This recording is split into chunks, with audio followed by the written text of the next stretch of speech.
So the football season is starting soon. As you can see, I'm wearing my Bills shirt.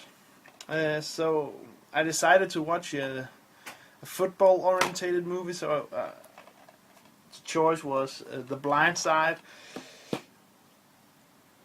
This was the first time I saw this, and yeah, what can I say? It's a very, very sweet and heartwarming movie, but it's like it's almost too good and too sweet. Uh, sure, there are bleak moments and dark moments of the film, but they're just overwhelmed by this sweetness and the heartwarming scenes. So in the end, it's a very, very, very, very, yeah, I don't know, feel good movie. It's just like every goddamn thing is turns out to just be great and be awesome. And it might be because it's based on a true story, and it might be because that the true story just is so unbelievable. But it's almost too good to be true. This movie. So it's about this young kid, Michael Orr, who is homeless and lives on the street because his mother is a crack addict and his father. He's never really known his father. So this rich white woman, Leanne, played by Sandra Bullock in a role she got an Oscar for. So she decides to make Michael a part of the family and just give him all that he wants and just make sure that he doesn't end up like so many other poor black people. It turns out great for him, but like they mention in the end, there are so many people that really need the help that he gets. It's a good movie, and the acting is really, really good. Sandra Bullock deserves the Oscar she got for the role, and she outshines everyone. And the young actor playing Michael Orr also does a wonderful job. Those two just steal every scene they're in. And since they're in almost every scene of the movie, it makes for a pretty good acting experience. But like I said, it's almost too good. It's almost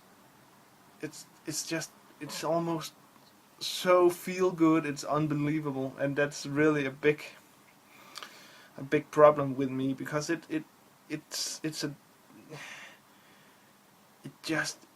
a point where it hits a point where everything just is so sugary sweet that it's like I'm about to puke, because it's just I can't take that every goddamn thing has to be so perfect.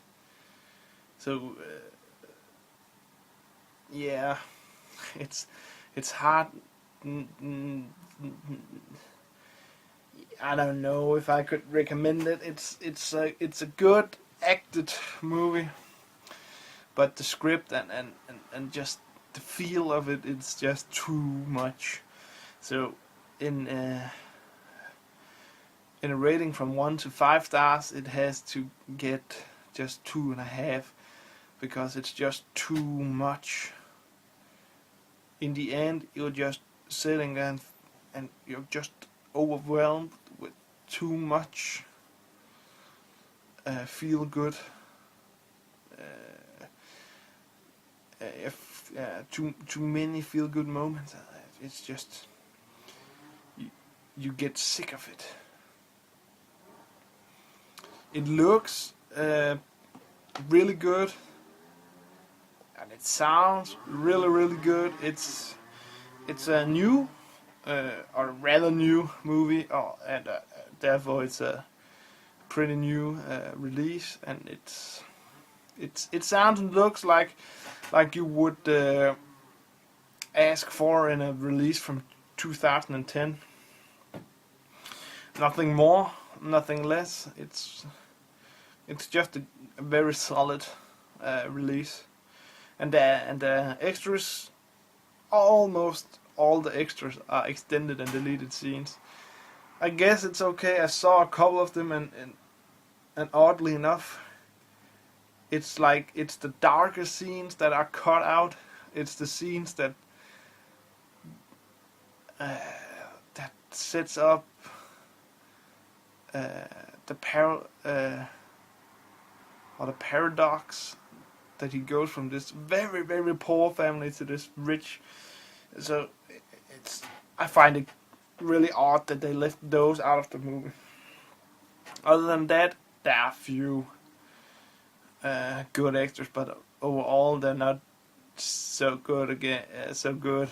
It's more like those made-for-TV making-ofs and made-for-TV interviews that you see just before a movie has its theoretical release. So it's more like a selling material than behind-the-scene footage. So yeah, I don't like that at all. So it's not really a movie I would recommend. If you're into feel-good movies, I guess you could see it. But other than that, nah.